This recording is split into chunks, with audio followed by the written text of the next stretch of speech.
3. So the question that was being asked was compare and contrast the difference between specular and diffuse reflection.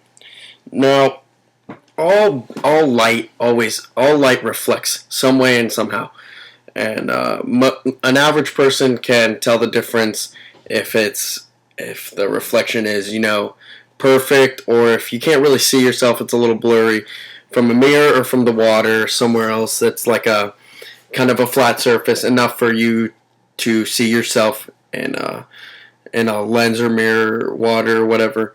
And the basis of this reflection idea is the law of reflection, which states, once a normal to the surface at the point of incidence is drawn, the angle of incidence can then be determined. The light ray then reflect in such a manner that the angle of incidence is equal to the angle of reflection. So basically what this means is when a reflected light hits a smooth surface, it will reflect back at you, and you will see an object.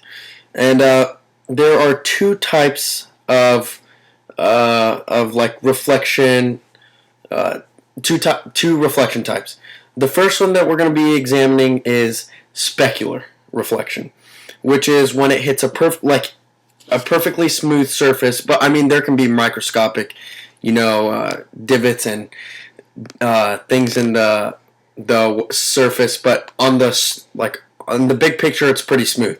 You will get clear angles that reflect perfectly back at you, and you will then see a perfect image of what was of the original image. However, we go to the opposite of this statement, which is diffuse reflection. Which, have you ever seen yourself when you're looking over in the water and you want to just check your hair out or something like that, and you're really blurry and stuff?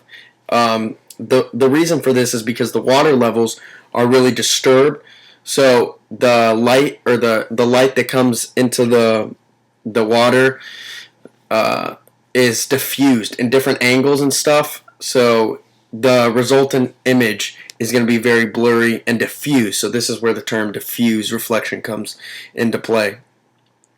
So those are the two types of reflection, and it's basically the specular is when it hits perfectly smooth surface, the angles of light are able to travel directly parallel to each other and form a nice even picture. And with diffuse, they hit different angles in the rough and stuff, so it like diffuses the light in different directions, so your object of what you want it to be seen is blurry.